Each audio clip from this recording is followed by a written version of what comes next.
اللہ نے کسی کو دولت دی، کسی کو صحت دی، اس کی تقسیم ہے، اور دوسروں کی نعمتوں پر حسد کرتا ہے. اس حسد کی بنیادی وجہ یہی ہے کہ وہ اللہ کی تقسیم سے راضی نہیں ہے. الرحمن الرحیم. الحمد للہ نحمده ونستعینه ونستغفره ونؤمن به ونتوکل علیه ونعوذ بالله من شرور أنفسنا ومن سيئات أعمالنا. من يهده الله فلا مضل له ومن يضلله فلا هادي له. ونشهد أن لا إله إلا الله وحده لا شريك له. ونشهد أن سيدنا ونبينا ومولانا محمدا عبده ورسوله أرسله الله إلى الناس كافة بالحق بشيرا ونذيرا وداعيا إلى الله بإذنه وسراجا منيرا. أما بعد، فأعوذ بالله من الشيطان الرجيم. بسم الله الرحمن الرحيم. ولا تتمنوا ما فضل الله به بعضكم على بعض للرجال نصيب مما اكتسبوا وللنساء نصيب مما اكتسبن واسألوا الله من فضله إن الله كان بكل شيء عليما. وقال النبي صلى الله عليه وسلم: إياكم والحسد فإن الحسد يأكل الحسنات كما تأكل النار الحطب أو العشب أو كما قال عليه الصلاة والسلام. معزز بزرگوں اور دوستو، کیا آپ جانتے ہیں کہ آسمانوں پر سب سے پہلا کون سا گناہ ہوا تھا اور زمین پر سب سے پہلا کون سا گناہ ہوا ہے؟ اس سوال کا جواب یہ ہے کہ بعض حضرات مفسرین نے سورۃ الفلق کی آیت وَمِن شَرِّ حَاسِدٍ إِذَا حَسَد کی تفسیر میں لکھا ہے کہ آسمانوں پر سب سے پہلا گناہ حسد کا ہوا تھا اور زمین پر بھی سب سے پہلا گناہ حسد ہی کا ہوا. آسمانوں میں ابلیس کو حضرت آدم علیہ السلام پر حسد پیدا ہو گیا. حضرت آدم علیہ السلام کو جو مرتبہ اور جو مقام دیا گیا اللہ کی طرف سے، ابلیس اسے برداشت نہیں کر سکا، اور زمین پر جب قابیل نے حابیل کو دیکھا کہ حابیل کو ایک نعمت مل رہی ہے تو قابیل اسے برداشت نہیں کر سکا. قابیل کو حابیل پر حسد پیدا ہوا. آسمانوں پر جو پہلا گناہ ہوا، اس گناہ کے نتیجے میں ابلیس کو جنت سے نکالا گیا اور ہمیشہ ہمیشہ کے لیے اسے مردود قرار دیا گیا. اور زمین پر جو پہلا گناہ ہوا حسد کا، اس کے نتیجے میں قتل کا جرم قابیل سے صادر ہوا، اور قابیل نے حابیل کو جو قتل کیا اسی حسد کے نتیجے میں. اللہ رب العزت والجلال ہی ساری کائنات کے پیدا فرمانے والے ہیں، اور اللہ اپنی حکمت اور مصلحت سے بندوں کے درمیان اپنی نعمتوں کو تقسیم فرماتے ہیں. جتنی خوبیاں ہیں، جتنے کمالات ہیں، جتنی اچھائیاں ہیں، جتنی نعمتیں ہیں، ان ساری چیزوں کے تقسیم فرمانے والے اللہ ہیں. اللہ کی طرف سے بندوں کے درمیان اسے تقسیم کیا جاتا ہے. اللہ کسی کو عزت دیتے ہیں، کسی کو شہرت دیتے ہیں، کسی کو دولت دیتے ہیں، کسی کو حسن جمال دیتے ہیں، کسی کو خاندانی شرافت عطا فرماتے ہیں، کسی کو علمی لیاقت عطا فرماتے ہیں، کسی کو کوئی خاص ہنر اللہ کی طرف سے ملتا ہے، اللہ کی طرف سے بندوں کے درمیان سے تقسیم کیا جاتا ہے، اللہ کی طرف سے ان ساری چیزوں کو اور نعمتوں کو تقسیم کیا جاتا ہے۔ اور جب ان نعمتوں کے تقسیم فرمانے والے اللہ ہی ہیں تو بعض لوگ ایسے ہوتے ہیں کہ جب وہ دوسروں کی نعمت کو دیکھتے ہیں تو ان کے دلوں میں ایک جلن سی پیدا ہوتی ہے اور وہ دوسروں کی نعمتوں کو برداشت نہیں کر پاتے ہیں۔ ان کے دل میں ایک خواہش پیدا ہوتی ہے کہ اسے جو نعمت ملی ہے وہ نعمت اس سے چھن جائے، اور وہ نعمت اس سے چھین لی جائے، نعمت وہ ختم ہو جائے اور اس کی بے عزتی ہو، اس نعمت سے وہ بالکل الگ ہو جائے۔ یہ جو خواہش پیدا ہوتی ہے، اس خواہش کا نام حسد ہے۔ اور اس طرح کی خواہش کے پیدا ہونے کے دو بنیادی سبب ہیں، دو اسباب ہیں۔ پہلا سبب تو یہ ہے کہ اس طرح کی خواہش کرنے والے کے دل میں دنیا کی محبت، دنیا کے مال کی محبت اور دنیا کی حرص ہوتی ہے، اور دوسری وجہ وہ جس سے اس طرح کی حسد کر رہا ہے، اس طرح کا حسد جس کے دل میں پیدا ہوتا ہے، اس سے بغض ہوتا ہے، اس سے نفرت ہوتی ہے۔ تو ایک تو عہدے اور منصب کے لیے کہ میرا مقام اونچا رہے، میرا مرتبہ اونچا رہے، مجھے عہدہ ملے، مجھے منصب ملے، یہ دنیا کی حرص، دنیا کے منصب کی، دنیا کے مال کی حرص۔ اور دوسری وجہ بغض اور عداوت۔ ان دو بنیادوں پر کسی بھی شخص کے دل میں دوسروں کا حسد پیدا ہوتا ہے اور اس کے دل میں خواہش پیدا ہوتی ہے کہ اسے جو نعمت ملی ہے وہ نعمت اس سے چھن جائے۔ اور اس طرح کا جو حسد پیدا ہوتا ہے، اس کے 3 درجات ہیں۔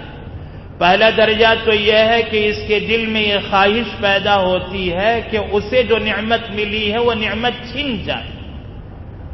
یہ خواہش اس کے دل کے اندر آتی ہے۔ اب اس نعمت کے اس سے چھن جانے کے بعد میں مجھے اس جیسی نعمت مل جائے، اور مجھے جب اس جیسی نعمت مل جائے تو پھر اسے اگر یہ نعمت باقی رہے تو ٹھیک ہے، باقی نہ رہے تو اچھا ہے۔ مجھے تو وہ نعمت مل جائے لیکن اس کے پاس جو نعمت ہے وہ نعمت اس سے چھن جائے، یا اگر باقی رہے تو بھی ٹھیک ہے لیکن مجھے وہ نعمت مل جائے۔ ایک تو یہ خواہش ہوتی ہے، اور دوسرا درجہ حسد کا یہ ہوتا ہے کہ اس کے پاس جو نعمت ہے وہ نعمت اس سے چھن جائے، ختم ہی ہو جائے، وہ نعمت صرف میرے پاس باقی رہے، وہ نعمت صرف میرے پاس رہے، اس کے پاس نہ رہے۔ یہ دوسرا درجہ ہے۔ اور تیسرا درجہ جو سب سے رذیل ترین اور بدترین درجہ ہے وہ یہ ہے کہ اس کے پاس جو نعمت ہے وہ نعمت اس سے چھن جائے، چاہے وہ نعمت مجھے ملے نہ ملے، مجھے نہ ملے کوئی بات نہیں، لیکن اس کے پاس وہ نعمت کیوں رہے، اس سے وہ نعمت چھن جائے۔ اور اس طرح کے جو جذبات اور خیالات یا خواہشات یا حسد دل کے اندر پیدا ہوتا ہے، اس میں بنیادی طور پر اس طرح کا حسد کرنے والا گویا اللہ کی تقسیم سے ناراض ہے، وہ اللہ کی تقدیر پر، اللہ کے بتائی ہوئی تقدیر پر، بنائی ہوئی تقدیر پر، اللہ کی تقسیم پر وہ راضی نہیں ہے۔ اللہ اپنی قدرت سے، اپنی حکمت سے، اپنی مصلحت سے بندوں کے درمیان جن نعمتوں کو تقسیم فرماتے ہیں، اس تقسیم پر یہ راضی نہیں، دوسروں کی نعمتوں پر حسد کرتا ہے۔ مطلب حسد کی بنیادی وجہ یہ شخص دوسروں کی نعمتوں وہ اللہ کی تقسیم سے راضی کرتا ہے اور اس کی وجہ سے نعمتوں پر حسد کرتا ہے، اس حسد کی بنیادی وجہ سے اس کا دنیا کا وہ اللہ کی تقسیم سے راضی نہیں، نقصان ہوتا ہے، جس کی وجہ سے وہ ایسا حسد کر وجہ سے کہ وہ جس کی نعمت کی وجہ سے اس کا دنیا کا بھی نقصان ہوتا ہے، اگر اس سے وہ نعمت چھن نہ جائے اگر اس کے پاس وہ نعمت باقی رہے کہ وہ جس کی نعمت نہ ملے خواہش کر رہا وہ اندر سے وہ نعمت محسوس کرتا ہے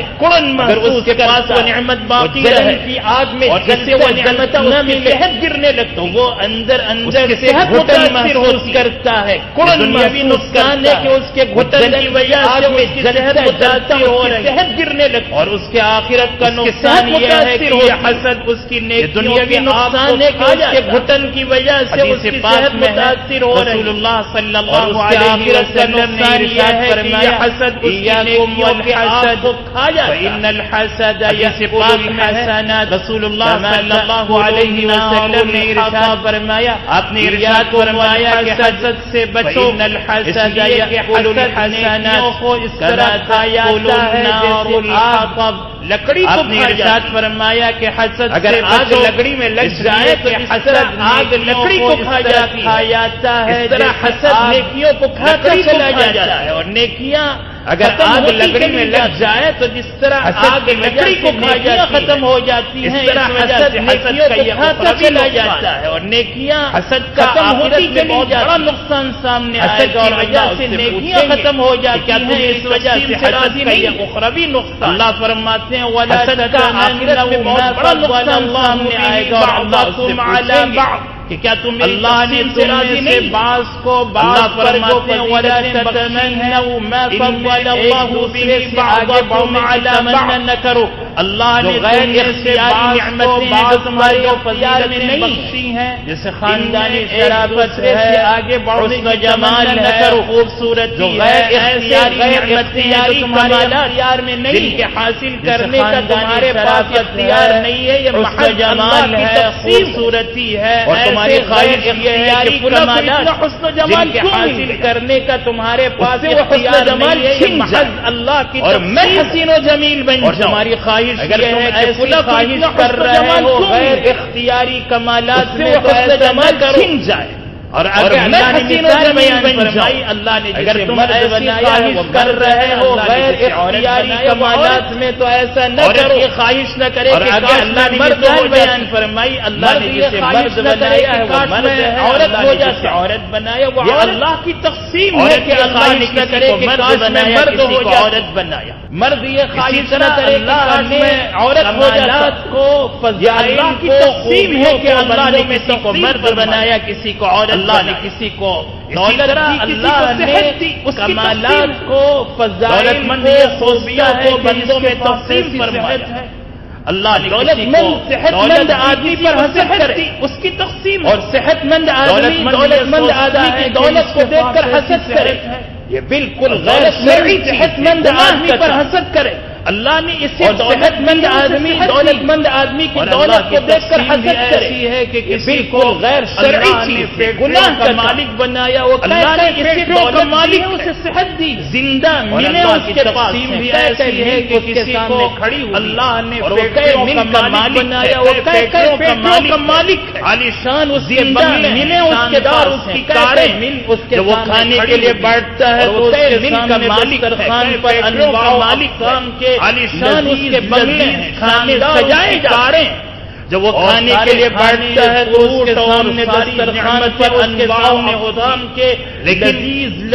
کھانے سجائے جاتے ہیں کھانے سے اور سارے کھانے فروٹ اور ساری نعمتیں اس کے سامنے ہوتی اس کا معدہ دو لقمے سے زیادہ کسی غذا کو قبول ہی نہیں کر سکتا منع کر رکھا ساری نعمتیں لقمے سے بڑھ کر وہ نعمتوں کو استعمال ہی نہیں کر پاتا معدہ دو لقمے سے زیادہ کے لیے بستر پر جائے تو سارے بنگلے ساری کاریں ساری عمارتیں اور نعمتوں کو استعمال ہی نہیں کر پاتا کا مالک ہونے کے باوجود کے لیے بستر پر جائے تو سارے بنگلے ساری کاریں ساری عمارتیں اور سارے مزدوری کرنے کا مالک ہونے کے باوجود بھی اسے نیند کے لیے گولیاں لینی پڑ کل کا کھانا نہیں تب اسے نیند لیکن صبح سے شام تک 8 گھنٹے وہ بوجھ غریب مزدوری کرتا، اس کے پاس کھانے کے لیے بیٹھتا ہے تو کل کا دسترخوان پر چٹنی اور روٹی سے شام تک 8 گھنٹے وہ بوجھ بھر کر لذت سے مزدوری کرتا ہے، اور بستر پر بیٹھتا ہے تو اس کے دسترخوان پر چٹنی اور روٹی ہوتی،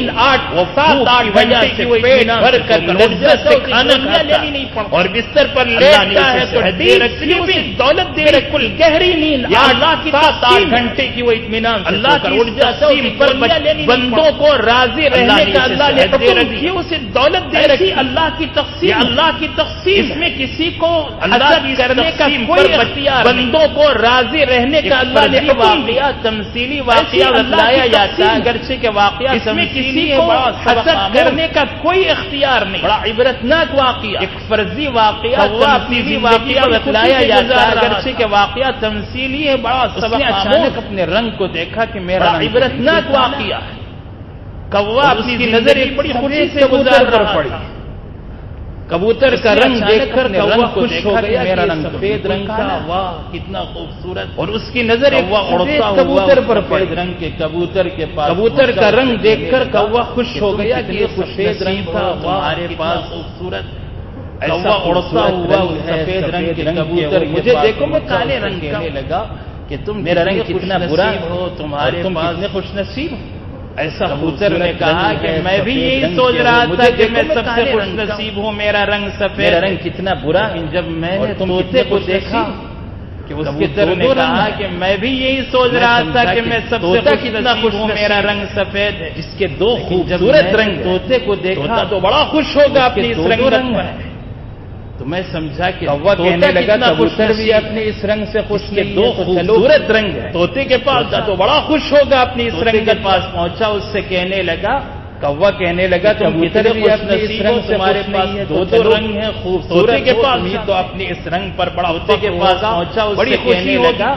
طوطے نے کہا کہ میں نے خوش سوچ رہا تمہارے میں بڑا 2 رنگ ہے، میرے پورا 2 رنگ تو اپنے اس رنگ پر، لیکن میں نے مور کو دیکھ بڑی خوشی ہوگی، اس کے پاس کیا رنگ ہے، میں بھی یہی سوچ رہا میں مور کو دیکھ کر میری ساری خوشی کا رنگ ہو گئی، لیکن میں نے مور کو چلی گئی کہ مور کے پاس اتنے رنگ ہیں، بڑا خوش ہوگا،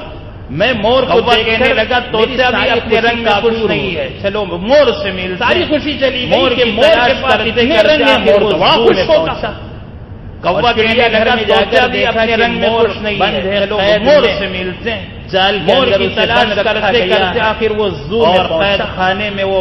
چڑیا گھر میں جا کر دیکھا کہ مور کے لیے آتے ہیں، کوا بیٹھا انتظار کرتا، جال کے اندر اسے بند رکھا گیا، شائقین دیکھنے والے زمانے میں وہ سب چلے گئے، لوگ تنہائی میں کوا مور کے پاس بیٹھا اور اس سے کہنے لگا تم کتنے خوش نصیب، سارے شائقین نے دیکھنے والے رنگ دیے ہیں، سب چلے گئے، رنگ پر تمہیں بڑا ناز ہوگا، مور کے پاس ہوگا اور بڑے خوش لگا تم کتنے خوش خوشی کی تمہاری زندگی گزر رہی ہوگی، رنگ کوئی رنج نہیں ہوگا، اور اتنے رنگ پر تمہیں بڑا ناز ہوگا، بڑا فخر ہوگا، اور سوچ رہا تھا کہ میں سب سے بڑی خوشی کی تمہاری زندگی گزر رہی ہوگی، تم رنگ کی وجہ سے جب مجھے اس قید خانے میں ڈال دیا گیا کہ میں جالیوں میں بند کر دیا گیا، سب سے خوش، اور یہاں لا کر میری آزادی مجھ سے چھین رنگ کی وجہ سے جب مجھے کرنے لگانے میں ڈال دیا گیا، میں سب جالیوں میں بند کر دیا گیا، اور یہاں لا کر میری آزادی بند نہیں کیا جاتا تو مجھے نظر آیا اور کرنے لگا ایسا خوش نصیب پرندہ جسے قید نہیں کیا جاتا، جسے قید بند نہیں کیا جاتا، بند نہیں کیا جاتا، نہیں جاتا، نظر آیا، میں سوچنے لگا ایسا خوش نصیب پرندہ کوئی نہیں جسے قید نہیں کیا جاتا، آزادی سے بند نہیں کیا جاتا، جالوں میں رکھا نہیں جاتا، فرضی واقعہ سوچنے لگا کہ لیکن اس واقعے کی گہرائی میں سوچ کر دیکھیں کہ دنیا میں آزادی نصیب دوسروں پر نظر دوڑاتے ہیں اور دوسروں کی نعمتوں پر حسد کرتے ہیں، لیکن اس واقعے کی گہرائی میں سوچ کر دیکھیں کہ دنیا میں جتنے لوگ قدری کرتے ہیں دوسروں پر نظر کبھی اپنی نعمتوں پر حسد کرتے ہیں، وہ اپنی نعمتوں پر اللہ کا شکر ادا کر کے سمجھ کر اپنی نعمتوں کی ناقدری کرنا نہ کریں، وہ کبھی اپنی نعمتوں پر انہی کو خوشی کی زندگی ملتی، وہ اپنی نعمتوں پر اللہ کا شکر ادا کر کے دوسروں کی نعمتوں ان کو یہ نعمت کیوں مل گئی نہ کریں، وہ خوش نصیب ہیں اور انہی کو کہا جاتا ہے، اللہ نے اس سے منع فرمایا، دوسروں کی نعمت نعمتوں پر حسد کرتے ہیں، اس سے دنیا کا بھی نقصان ہوتا ہے، آخرت کا بھی نقصان ہوتا ہے، اسے حسد کہا جاتا ہے۔ اللہ نے اس سے منع فرمایا، ایک دکاندار دوسرے دکاندار کو برداشت کرنے کے لیے تیار، آخرت کا بھی نقصان، ایک تاجر دوسرے تاجر کو برداشت کرنے کے لیے تیار، اس کی وجہ سے ایک علم والا دوسرے علم کو برداشت کرنے کے لیے تیار نہیں، ایک ہنر والا دوسرے کے ہنر کو برداشت کرنے کے لیے تیار نہیں، اور ایک علم والا کی وجہ علم کو برداشت کرنے کے لیے تیار نہیں، نقصان ایک ہنر والا دوسرے کے ہنر کو برداشت کرنے کے لیے تیار نہیں ہوتے، اور اس ایک دوسرے کی وجہ خسارہ اور نقصان دیکھ کر ہمیں رنج ہونے کے بجائے ہمارے دل میں لڈو پھوٹتے ہیں کہ چلو ہمارے پاس دیکھ کر خوش ہوتے ہیں، اسے خسارہ اور ایسا نقصان کا خسارہ اور نقصان دیکھ کر ہمیں رنج ہونے کے بجائے ہمارے دل میں لڈو پھوٹتے ہیں، ہمارے دل ہمارے حسد ہوتے دکاندار کے ہر خسارہ اور ایسا نقصان ہو رہا، جو لوگ دوسروں کو برداشت کرتے اور نقصان پر اور دوسروں کی نعمتوں کے چھین جانے کے لیے حسد ہوتا ہے، اس سے دنیا کا بھی نقصان ہوتا ہے، آخرت کا بھی نقصان، جو لوگ دوسروں کو برداشت نہیں قرآن پاک میں اللہ رب العزت کی چھین جانے کی خواہش کرتے ہیں، پر اس طرح دنیا کا بھی نقصان ہوتا ہے، آخرت کا بھی نقصان ہوتا ہے۔ قرآن پاک میں اللہ رب العزت والجلال یہ تجارتیں، یہ نعمتیں، حسد کرنے سے منع فرمایا، یہ مالداری، اور یہ اسی طرح دین میں بھی ایک دوسرے سے آگے بڑھنا، علم کے میدان میں، ہنر کے میدان میں، دولت کے میدان میں، یہ مالداری، اور یہ اسی طرح دین میں بھی ایک دوسرے سے آگے بڑھنا، علم کے میدان میں، ہنر کے میدان میں، فن کے میدان میں، سب اللہ کی تقسیم ہے، اور اللہ نے اسے تقسیم فرمایا ہے، اس لیے اللہ کی تقسیم پر راضی رہ کر ہمیں جو نعمتیں ملی ہیں ان نعمتوں پر خوش ہو کر ان نعمتوں پر اللہ کا شکر ادا کرتے ہیں، اور اللہ نے اسے جو کمالات اور فضائل اس لیے حاصل کیے جا سکتے ہیں، راضی رہ کر ہمیں جو نعمتیں ملی ہیں ان نعمتوں پر خوش ہو کر ان نعمتوں پر اللہ کا شکر ادا کرتے ہوئے جو کمالات اور فضائل حاصل کیے جا سکتے ہیں، اختیاری کمالات ہیں، اختیاری فضائل ہیں، جن کو ہمیں ذریعے کمالات کے ذریعے بھی حاصل کیا اندر پیدا کرنے کی ضرورت ہے۔ اللہ رب العزت والجلال حاصل کرنے پر رضائل سے برے اخلاق کی ترغیب، برے افعال سے، برے اعمال سے، بری خواہشوں سے اندر پیدا کرنے کی ضرورت ہے۔ اللہ رب العزت والجلال ہر طرح کے رضائل سے، برے اخلاق سے، برے افعال سے، برے اعمال سے، بری خواہشوں سے ہم سب کی حفاظت فرمائے۔ اللہ کے نبی پاک صلی اللہ علیہ وسلم نے بڑی بنا دعا سکھائی ہے، برے اخلاق میں انی برے کاموں کا، بری خواہشات، ایسے برے افعال، برے اعمال، برے کام اور بری خواہشوں میں آپ سے اللہ چاہتا ہوں، برے اخلاق سے، عمل کی برے کاموں سے، بری خواہشوں سے، ایسے برے افعال، برے اعمال، برے کام اور بری خواہش